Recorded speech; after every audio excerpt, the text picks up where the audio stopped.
Ya, el día de ayer yo les mandé un mensaje. Ya, este no se eleva. A ver, espérenme un ratito que estoy hecho un caos.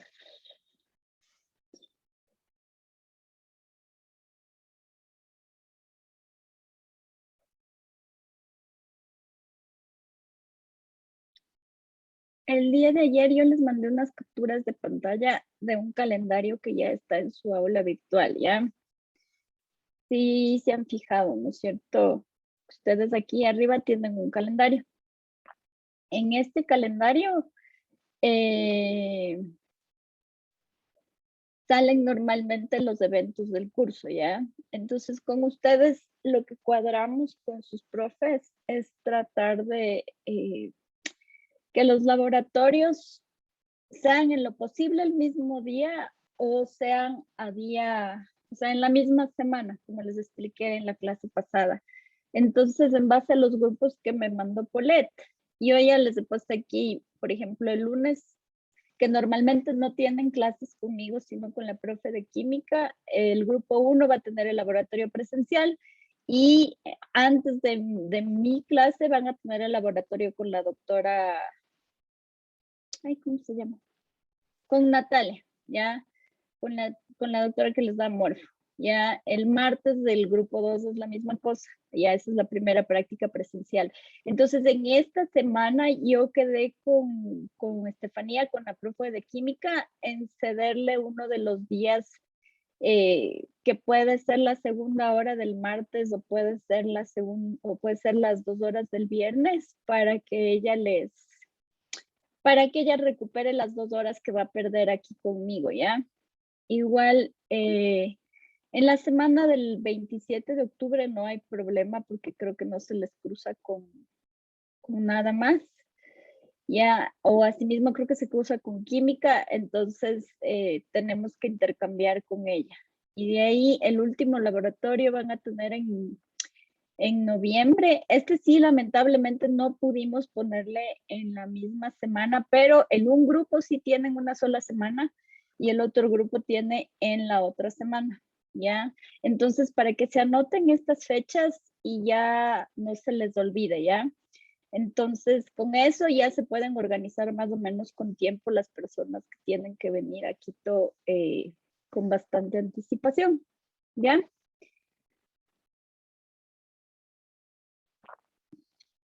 Listo. Entonces, como con ustedes ya terminamos, eh, como ustedes ya terminamos la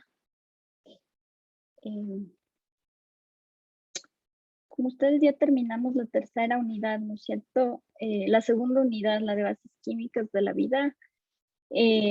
Ahorita sí vamos a empezar la unidad de la célula, ¿ya? Esta unidad yo le tengo puesto como una sola unidad porque es la célula, pero en sus sílabos, si ustedes se fijan, en el sílabo esto está dividido. En el sílabo ustedes tienen esto dividido en un montón de subunidades, ¿ya? Entonces, tienen la célula procariota, que es lo que vamos a ver hoy día, generalidades de la célula procariota, la célula eucariota, y de ahí los componentes de la célula eucariota están divididos, ¿no es cierto?, en justamente sistemas de endomembranas, núcleo, material genético, y de ahí sí ya viene el proceso de división celular. Vamos a tratar de ir haciendo cada uno de estos uno por semana para que ustedes no estén muy sobrecargados. Antes esto estaba en una sola unidad y por eso mi presentación es una sola presentación grandísima con un montón de diapositivas, ¿ya? Entonces, el día de hoy vamos a dar inicio a lo que es generalidades sobre la célula y yo les voy a ir avisando cuando justamente vamos a ir haciendo como cuestionarios chiquitos, cerrando cada una de estas partes, ¿ya? Entonces, tienen aquí más o menos justamente esa estructura, ¿ya? Si es que en algún rato necesitan Si es que en algún rato necesitan referirse a los contenidos, aplastando cada uno de estos, pueden ir ya a cada una de estas subunidades en particular. Entonces, en este caso, ya vamos a empezar antes de hablar de célula eucariota, célula procariota, a hablar de algunas generalidades que tienen que ver con la célula. ¿Alguien me puede decir si es que sí se está grabando la clase? Porque estoy en una pantalla bien chiquita ahorita. Sí, profe. Ya. Como habíamos visto en la primera unidad, ¿no es cierto? Independientemente de que nosotros seamos seres unicelulares o pluricelulares, nosotros estamos conformados por células, ¿ya? Y en el caso de los organismos pluricelulares, ¿no es cierto? Todo lo que son nuestros órganos, todo lo que son tejidos, todo lo que es, por ejemplo, el sistema muscular, todo eso está compuesto de células. Y justamente el surgimiento de nuevas células es producto, ¿no es cierto?, de estas dos características que son propias de los seres vivos, que son el crecimiento y el desarrollo. Déjenme ver a quién tengo por aquí. Britney, ¿cuál es la diferencia entre crecimiento y desarrollo? Profe, la diferencia sería que el crecimiento es algo, eh, el crecimiento en sí es una manera en la que se desarrolla, pero el desarrollo vuelta es por ciclos, por partes. Scarlett, ¿quieres corregir eso?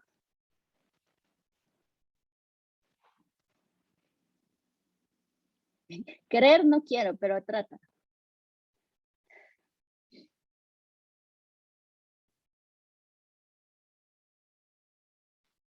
Tamara, que está con la mano levantando.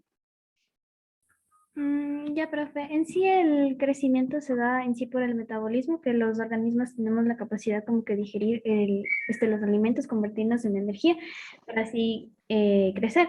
En cambio, la otra es como que los cambios que adquirimos en sí, los cambios sistemáticos y cómo nos formamos a partir del cigoto.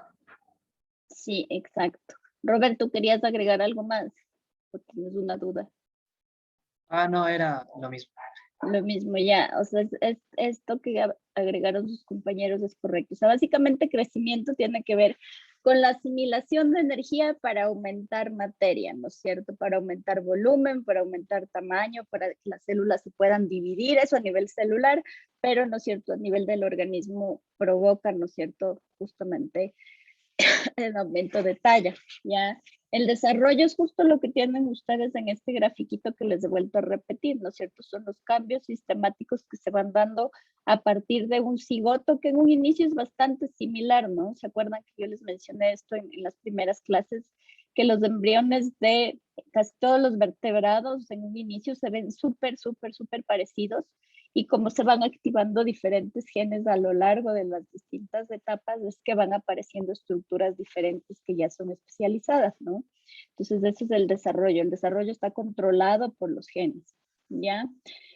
Y justamente nosotros los seres humanos hemos aprendido o estamos empezando a entender, ¿no es cierto?, cómo justamente se van dando cambios distintos a nivel celular en el comportamiento de las células, para ver cómo estas funcionan y potencialmente esto en el caso de la medicina, ¿no es cierto?, puede tener aplicaciones para justamente poder tratar algunas dolencias, algunas enfermedades que están relacionadas, ¿no es cierto?, estrictamente a la biología celular, ¿ya?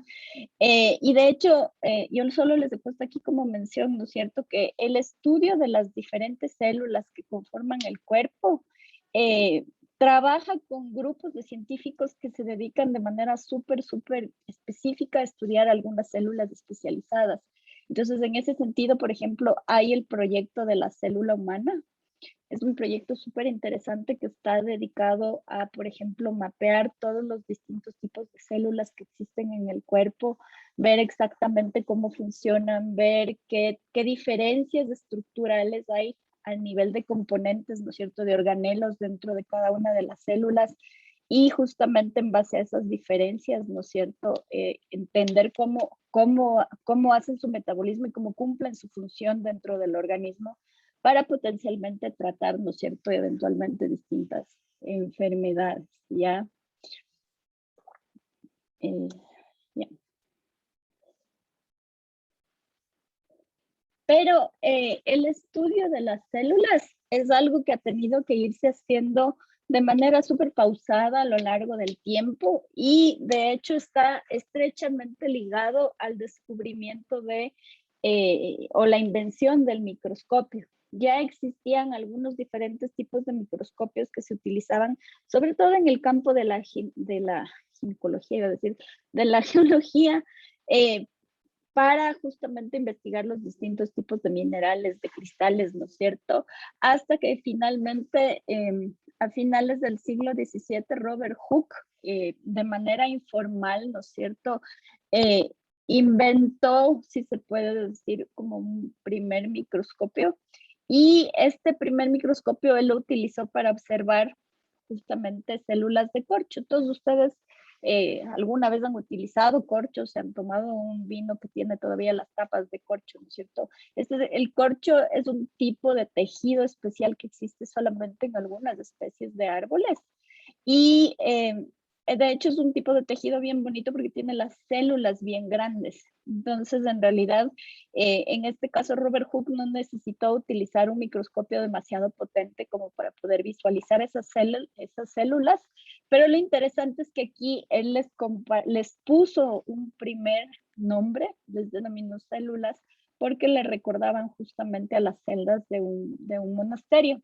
En el aula virtual ustedes tienen un video súper entretenido, bueno, para mí por lo menos es bien entretenido, sobre cómo se desarrolló la teoría celular, ¿ya? Y los distintos aportes de los diferentes científicos a la teoría celular, ¿ya? Hay unas pequeñas imprecisiones en el video, pero de todas maneras es súper entretenido y es bien didáctico si le quieren echar un ojito cuando estén ahí procrastinando. En vez de ver TikTok, pueden dedicarse a ver ese video, ¿ya?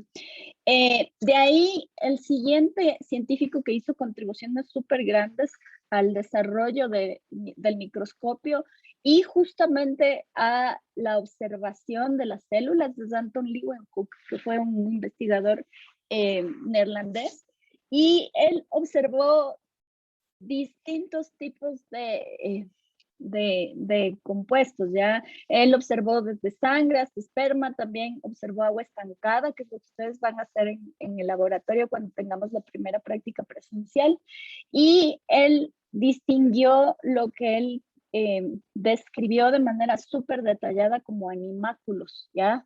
Porque él logró visualizar un montón de diferentes organismos, ¿no es cierto? En este caso unicelulares, también hizo frotis bucales, que es una de los ejercicios que van a hacer ustedes, observó las mismas bacterias que él tenía en su boca y les describió a todos estos organismos con un nivel de detalle impresionante, ¿ya?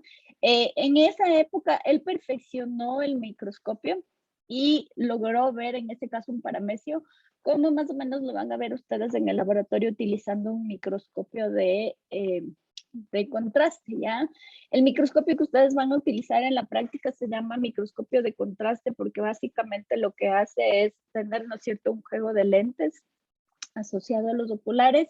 Este juego de lentes, ¿no es cierto?, va a observar una imagen y por debajo de la imagen hay una fuente de luz. Entonces lo que ustedes ven es un poco, ¿no es cierto?, el reflejo de los haces de luz que no logran o sí logran, ¿no es cierto?, traspasar el objetivo, o sea, lo que ustedes están mirando, ¿ya? Y cuando ustedes observan un paramecio, que es uno de los organismos que viven en el agua estancada en el microscopio de contraste de luz, se ve más o menos así, ¿ya?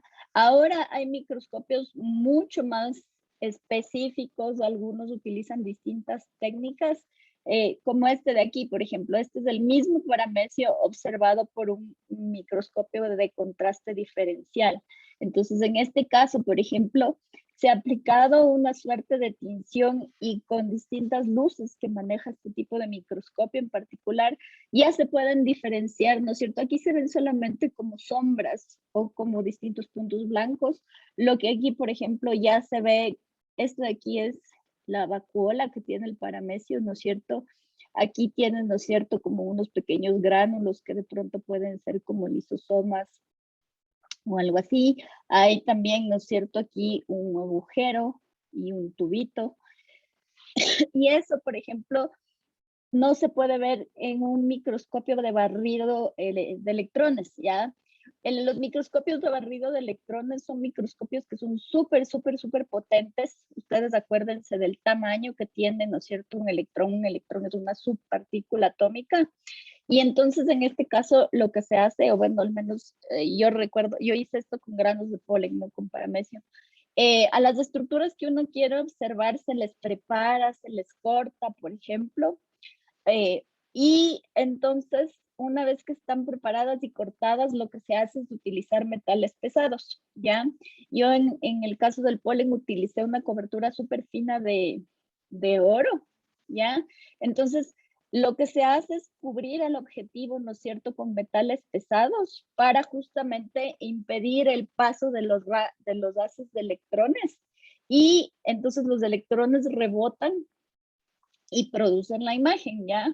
Entonces, se puede ver un detalle mucho más fino. Si ustedes miren aquí, los cilios se ven solamente como unas sombritas, ¿no es cierto? Pero en el microscopio de barrido de electrones se ven los cilios de una manera ya mucho más detallada. Se ve la apertura, ¿no es cierto?, que está a la boca de la vacuola, que es justamente el mecanismo que utiliza el paramecio para evacuar el agua, no perder su balance hídrico y también poder moverse, ¿ya? Pero en cambio no se pueden ver las estructuras internas porque en este caso al paramecio se le cubrió entero, ¿no es cierto?, con estos metales pesados, sin cortarle, sin prepararle, ¿ya? Entonces, va a depender de lo que ustedes quieran observar para utilizar distintos tipos de microscopios en la actualidad, pero todo ello está basado en los trabajos básicos a partir del descubrimiento de los primeros microscopios que se realizaron, que se elaboraron hace muchísimo tiempo, ¿ya? Y justamente a partir de estos descubrimientos, primero en un inicio Matthias Schleiden y Theodor Schwann, que es el que describió las células de Schwann, ¿no es cierto?, que son unas células que están presentes acompañando a las neuronas en el sistema nervioso, ¿ya? Ellos dos empezaron a trabajar en base a estas evidencias recopiladas de las primeras observaciones hechas con los microscopios y a principios del siglo XIX, ¿no es cierto?, propusieron los primeros postulados de lo que conocemos actualmente como la teoría celular, ¿ya? La teoría celular nos dice que todos los organismos, ya seamos, ¿no es cierto?, humanos, bacterias, protistas, animales, plantas, ¿no es cierto? Todos estamos compuestos por una o más células y que todas estas células, ¿no es cierto?, independientemente del grado de complejidad que tengan, tienen la capacidad de llevar a cabo los mismos procesos metabólicos, por un lado, y por otro, tienen la capacidad de heredar su material genético a una siguiente generación, a unas células hijas, ¿ya? El segundo postulado de la teoría celular es que las células son, ¿no es cierto?, si tomamos en cuenta el tamaño, los organismos vivos más pequeños. Y eso en el caso de los animales, de los organismos unicelulares, como las bacterias o como las arqueas o como los protistas, ¿ya?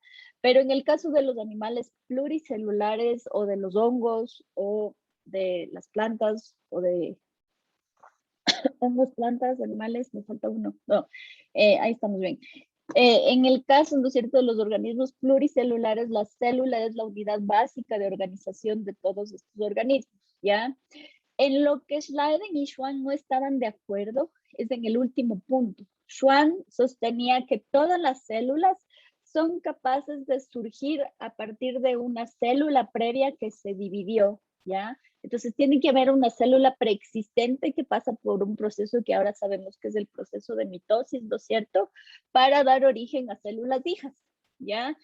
Matías Schleiden, en cambio, sostenía que simplemente las células iban surgiendo de manera espontánea, si se puede decir, ¿ya? Ahí es donde justamente entra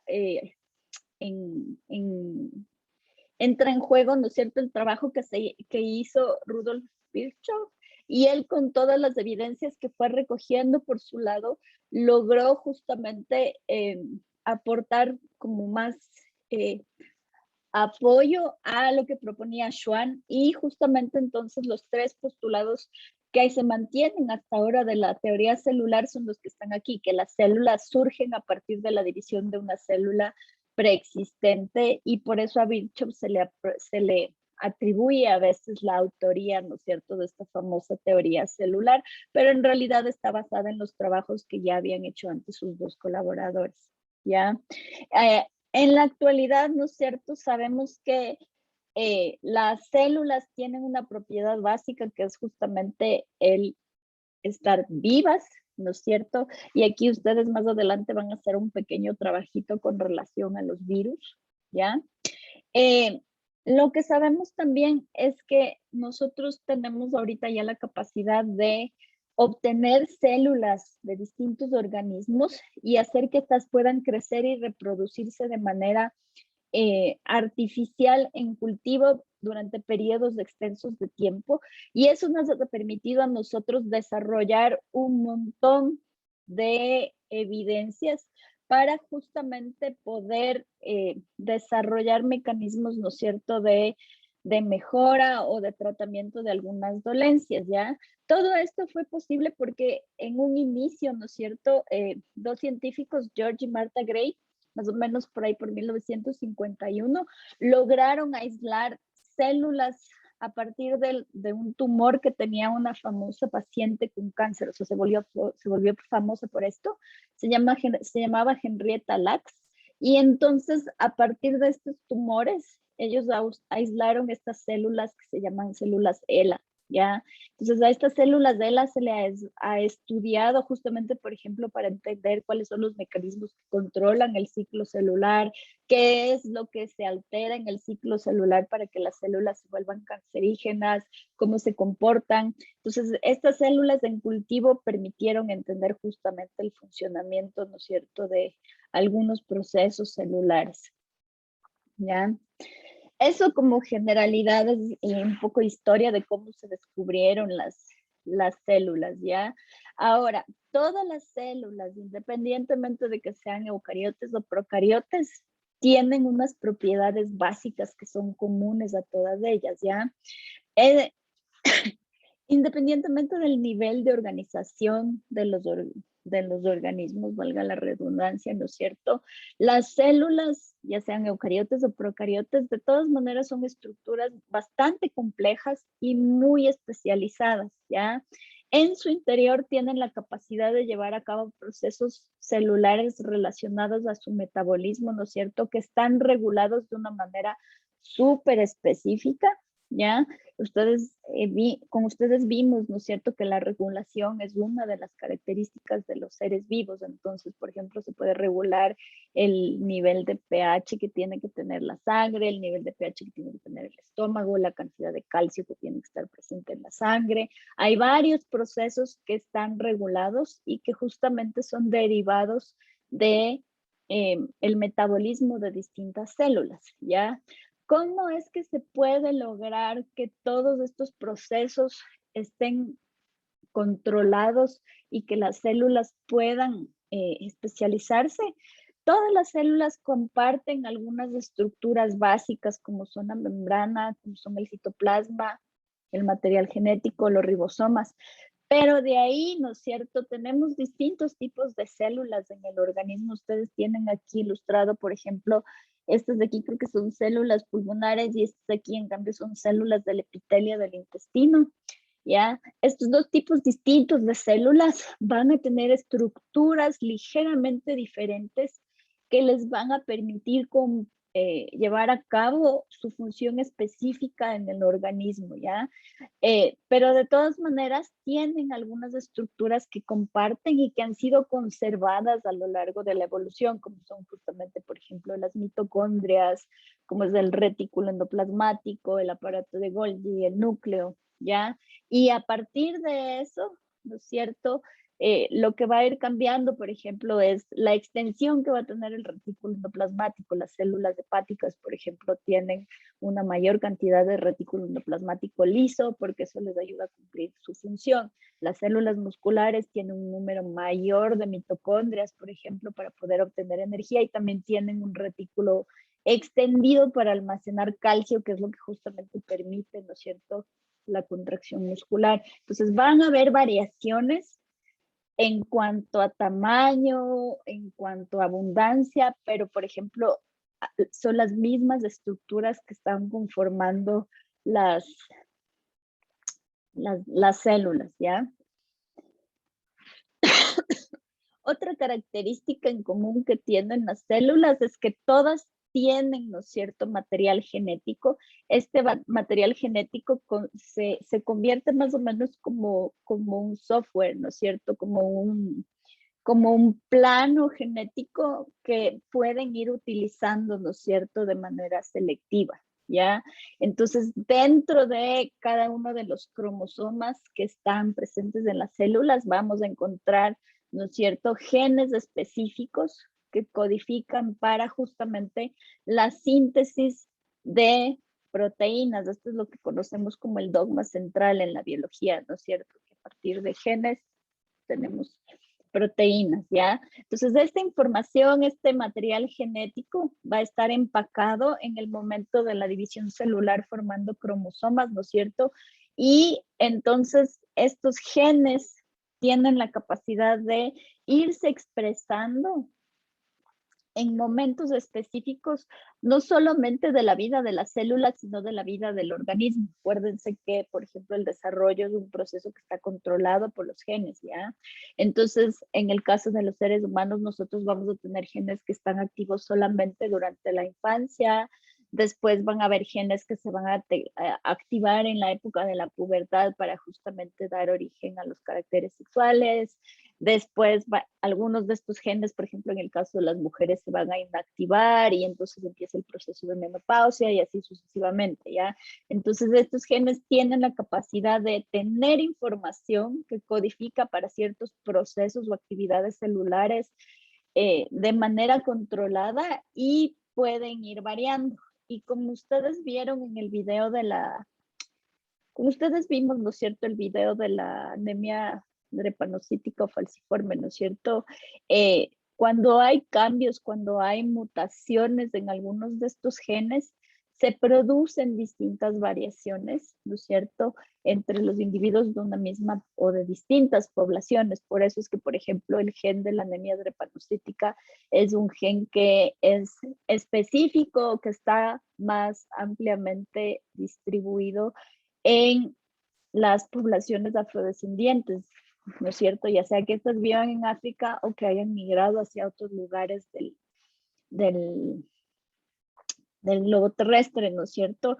Y justamente estas variaciones en el momento en que los individuos nos continuamos reproduciendo unos con otros, ¿no es cierto?, generan todavía más variaciones y esto es lo que lleva a la evolución de las poblaciones, ¿ya? Otra de las propiedades básicas que tienen las células es justamente el de tener la capacidad de reproducirse, que es justamente uno de los principios de la teoría celular, ¿no es cierto? En este caso, ¿no es cierto?, todas las células que tenemos nosotros en el cuerpo tienen la capacidad de reproducirse por división celular. Eso quiere decir que a partir de una célula madre nosotros vamos a obtener dos copias exactas, dos células hijas, ¿no es cierto?, que son como clones de la célula madre, ¿ya?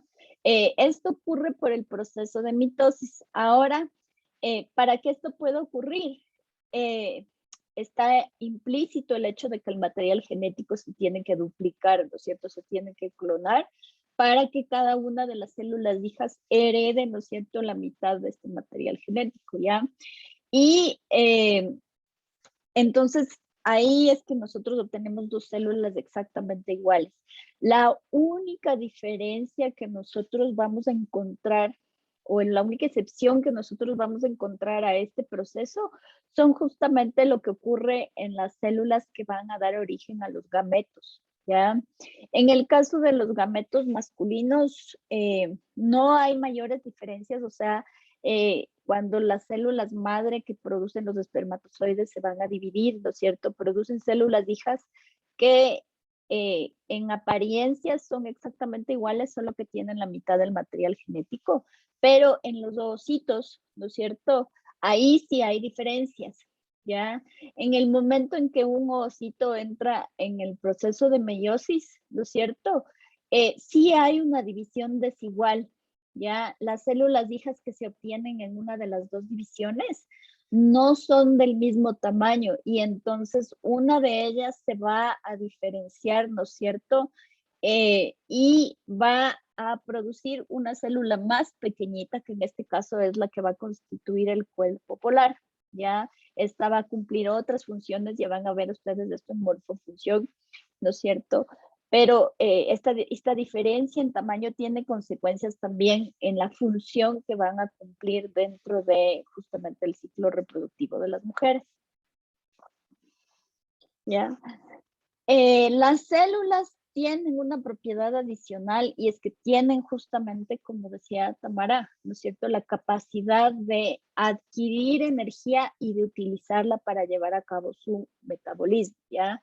Entonces aquí sí vamos a diferenciar entre los organismos autótrofos, ¿no es cierto?, que son los que tienen la capacidad de realizar fotosíntesis o algún proceso análogo, ¿no es cierto? Y la fotosíntesis es el proceso que ayuda o que sirve para obtener a manera de glucosa combustible, ¿no es cierto?, para todos los seres vivos. Para la misma planta, ¿no es cierto?, en el caso del organismo autótrofo en sí, o justamente para los herbívoros que consumen la planta y luego para los carnívoros que consumen al herbívoro que se comió la planta. Entonces, la fotosíntesis es el motor que genera el combustible para todos los seres vivos de una manera u otra, ¿ya?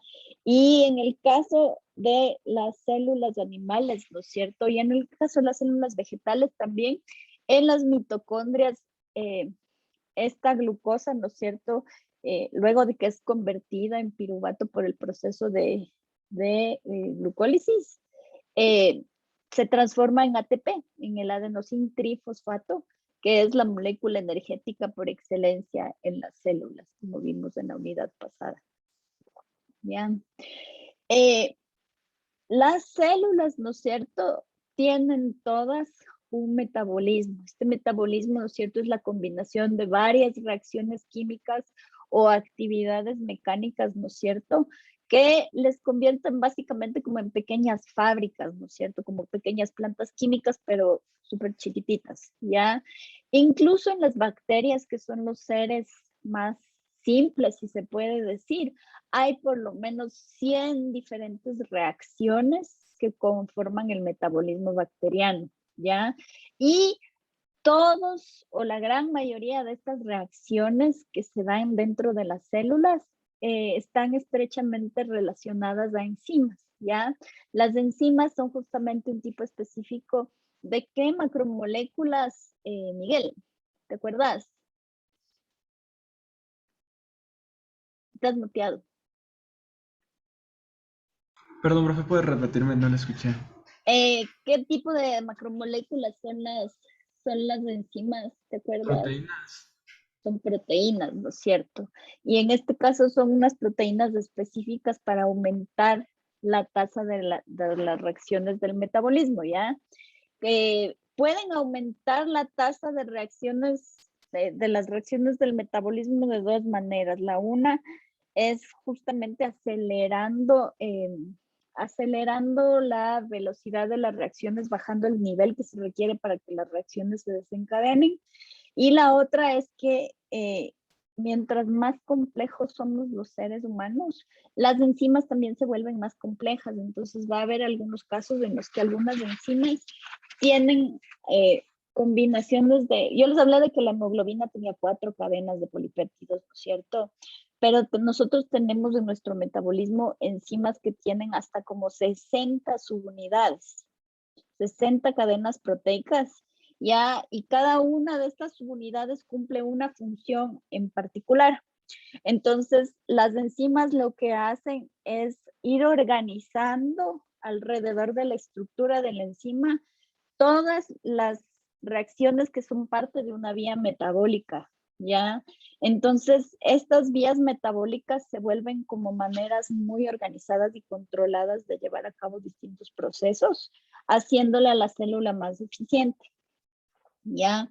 Entonces, en este sentido, hay algunas células que son más activas que otras. Por ejemplo, las células que componen los huesos son células que no son muy activas regularmente.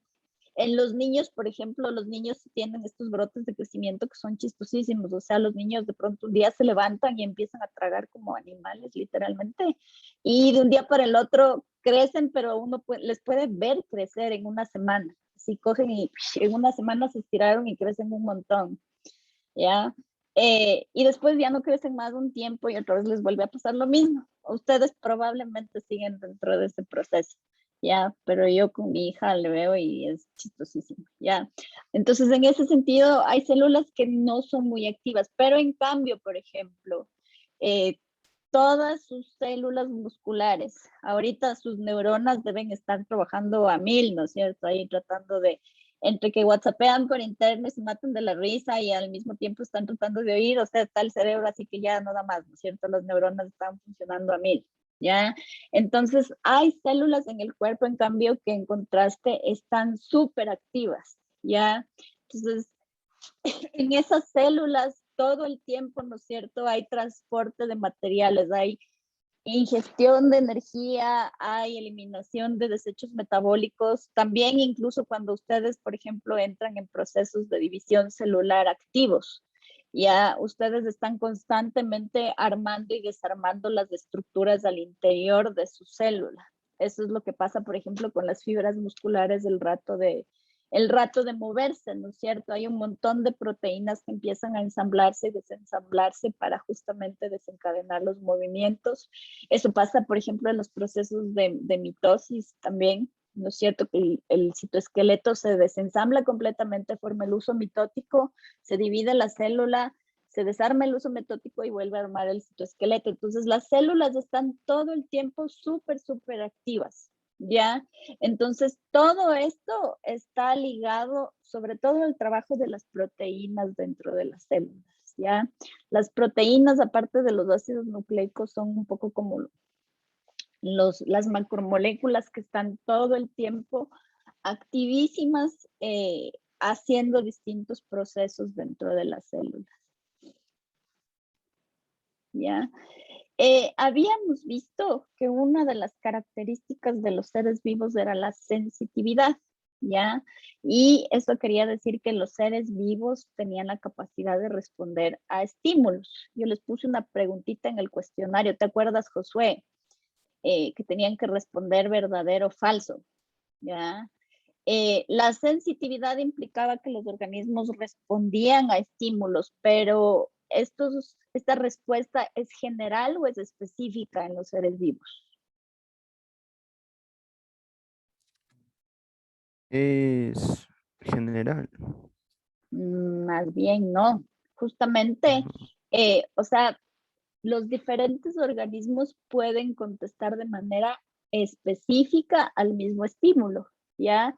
Y justamente uno de los ejemplos que yo les di es el efecto del estímulo lumínico, ¿no es cierto?, en los seres humanos y en las plantas, ¿ya?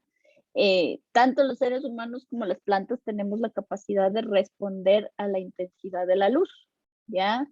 Nosotros sabemos que, ¿no es cierto?, cuando amanece tenemos que despertarnos, cuando oscurece tenemos que irnos a dormir. Eso sí, no tenemos desórdenes de sueño, ¿no es cierto? ¿Ya?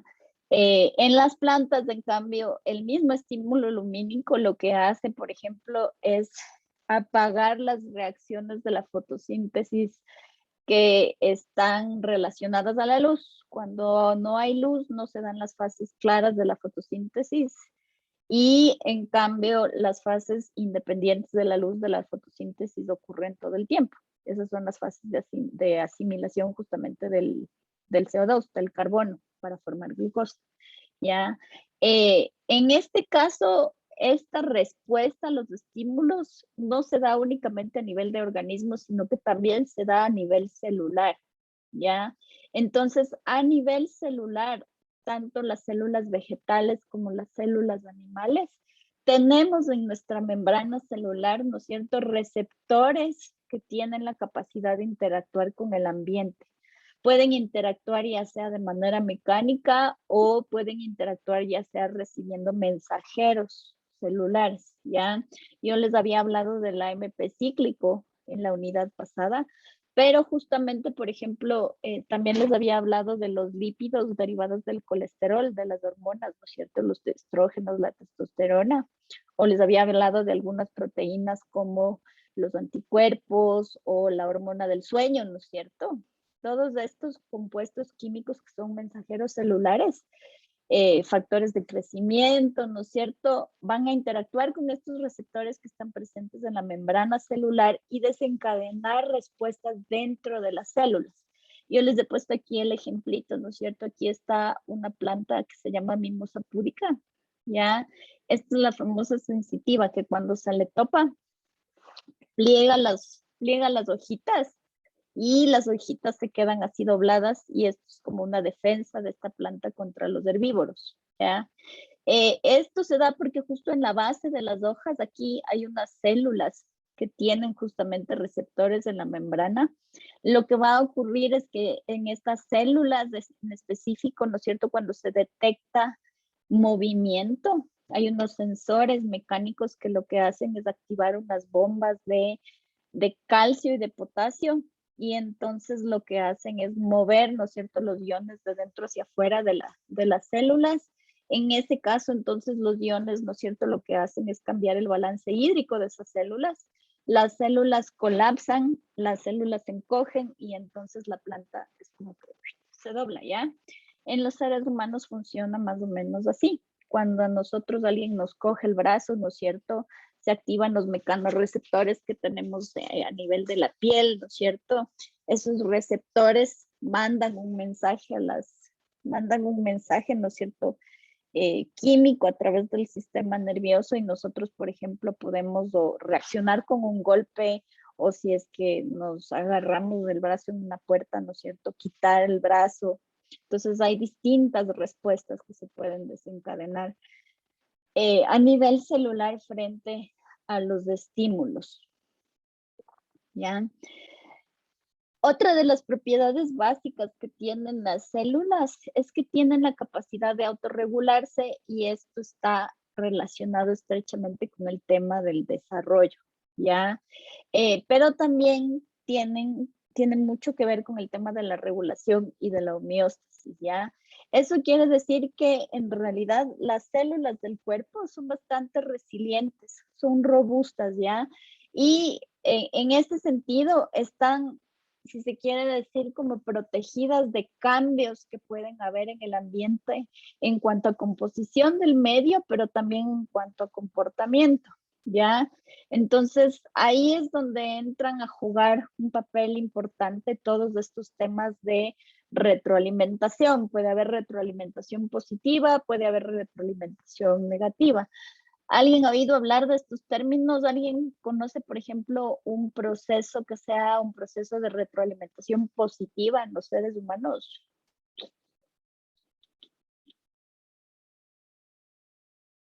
Ni uno. ¿Quién alzó la mano? A ver. O sea, profe, no estoy segura si es positiva o negativa, pero podría ser esto de las hormonas que tienen una retroalimentación en que, o sea, en sí la FSH se produce y entonces, claro, maduran a los folículos.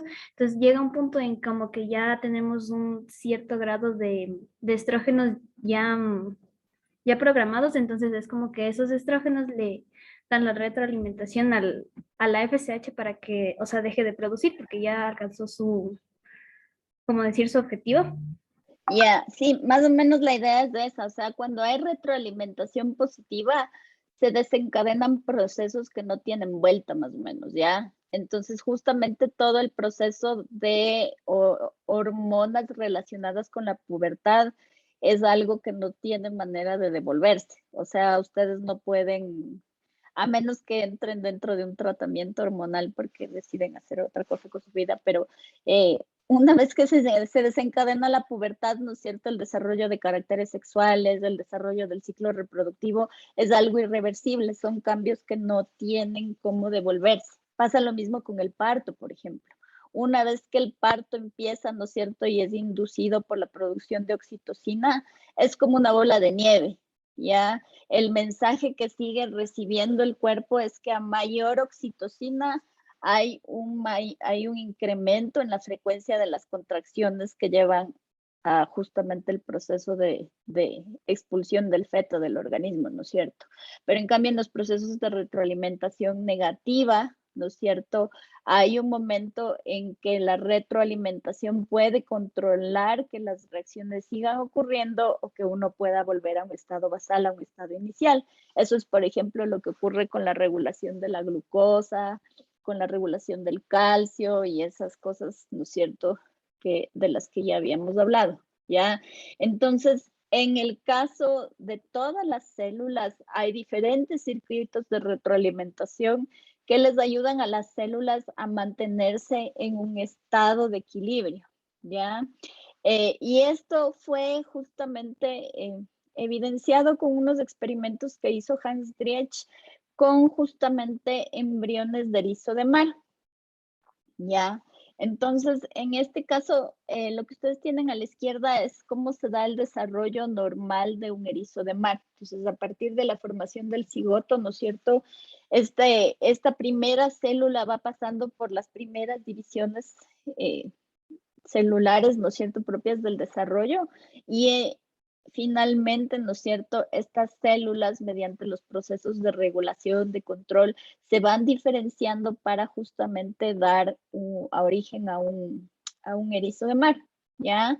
Él lo que hizo fue de manera experimental, ¿no es cierto?, a un cigoto en una de las primeras fases de división, él separó estas células y vio cómo en un medio de cultivo, ¿no es cierto?, iban creciendo de manera independiente cada una de estas células y lo que él determinó es que cada una de estas células, ¿no es cierto?, que él obtuvo en estas primeras fases del desarrollo, tenían en su interior la información genética como para poder cumplir de la misma manera que ocurre en un desarrollo normal, ¿no es cierto?, todos los procesos para justamente convertirse en erizos de mar completamente funcionales, ¿ya? Entonces, mediante este proceso, él determinó que en el material genético que estaba incluido en cada una de estas primeras células en estadios primarios de división, ¿no es cierto?, estaba codificada la información necesaria para justamente obtener adultos funcionales, ¿no es cierto? Y que entonces cada uno de estos pasos se van activando de manera secuencial en el tiempo, ¿ya? Creo que esta es la última y con esto terminamos esta clase del día de hoy. La última característica o propiedad básica de todas las células es que todas ellas tienen la capacidad de evolucionar como los organismos, ¿ya? Y gracias justamente a la capacidad individual de las mismas células para evolucionar, es que nosotros podemos también irnos hacia atrás y entender cómo pudo haber ocurrido la evolución de los distintos seres vivos, ¿ya? La evidencia de esto es que muchas células, ¿no es cierto?, que están presentes en los distintos organismos, como por ejemplo el organismo humano, ¿no es cierto?, comparten características, ¿ya? Así sean procariotes, así sean eucariotes, todas tienen en común el material genético que tiene o está basado en un mismo código genético, una membrana plasmática que define o confina, ¿no es cierto?, a la célula y tienen también los ribosomas que son capaces de leer el material genético y traducirlo, ¿no es cierto?, a proteínas. Entonces, Básicamente todos los principios en los cuales se basa la biología moderna, ¿no es cierto? Parten del hecho de que a partir de un último ancestro común universal que se conoce como Luca, que vivió hace más de 3.000 millones de años, pudieron evolucionar todos los organismos vivos que nosotros conocemos en la actualidad. Y como todos compartimos este mismo ancestro común, tenemos estas características en comunes, el lenguaje genético idéntico, vías metabólicas muy similares y características estructurales como la membrana, el citoplasma y los ribosomas que son comunes a todas las células, ¿ya? Déjenme ver qué sigue después. No, ya. Déjenme ver, ¿qué alcanzamos?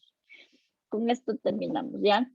Entonces, lo que sí nos diferencia, más allá de los diferentes hitos, ¿no es cierto?, que se han ido dando para producir los distintos tipos de organismos que están sintetizados un poco aquí en este reloj biológico, es que todas las células que nosotros conocemos en la actualidad tienen distintos tamaños.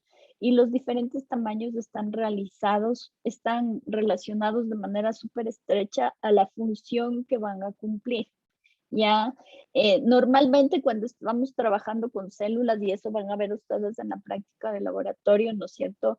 Hablamos de unidades de magnitud que van a ir entre micrómetros y nanómetros, ¿ya? Pero de todas maneras, como les he puesto aquí, ¿no es cierto? Algunas células eucariotes pueden ser extremadamente largas. Entonces, por ejemplo, las células que conforman el nervio ciático son células que parten más o menos desde la cintura y van hasta el pie, ¿no es cierto? Esas células pueden tener casi hasta 1 metro de largo, ¿no es cierto? En algunas algas, como las del lago este de Harry Potter, del cáliz de fuego, esas células, estas algas que se llaman acetabularia, tienen unas células que pueden llegar a tener hasta 10 centímetros de largo, ¿ya? Pero la mayoría de las células, ¿no es cierto?, son bastante pequeñitas. Ya la mayoría de las células de animales y plantas están entre más o menos los 10 a 100 micrómetros de diámetro, ¿ya? De ahí, por ejemplo, los óvulos humanos son un poco más grandes. Los huevos de ranas, por ejemplo, son visibles a simple vista, pero alcanzan máximo unos 2 o 3 milímetros de diámetro. De ahí, por ejemplo, los huevos de gallina pueden tener más o menos unos 8 centímetros, es que ya son súper grandes. Los huevos de avestruz, ¿no es cierto?, son casi 3 o 4 veces más grandes que un huevo de ave. Pero de ahí todas las estructuras que están dentro de la célula, ¿no es cierto?, son de tamaño bastante pequeño. Su magnitud, ¿no es cierto?, va a ir... el tamaño, ¿no es cierto?, va a ir variando dependiendo de las funciones que vayan a cumplir dentro de la misma célula, Diosito, ¿ya?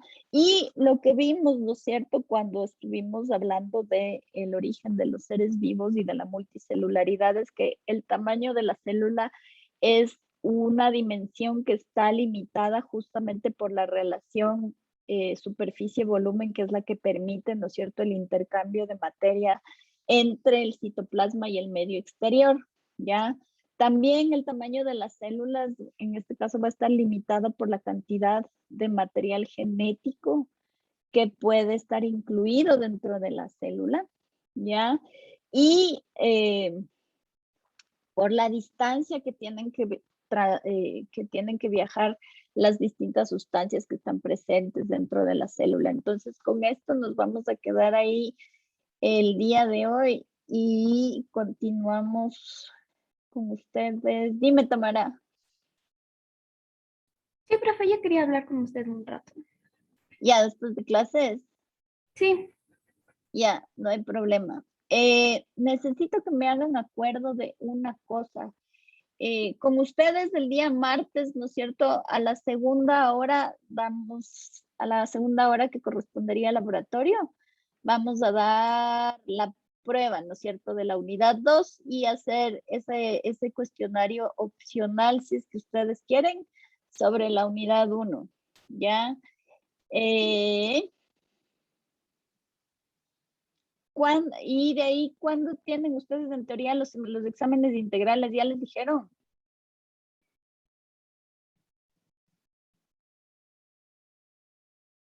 No les han dicho, no saben. Les tienen en la oscuridad.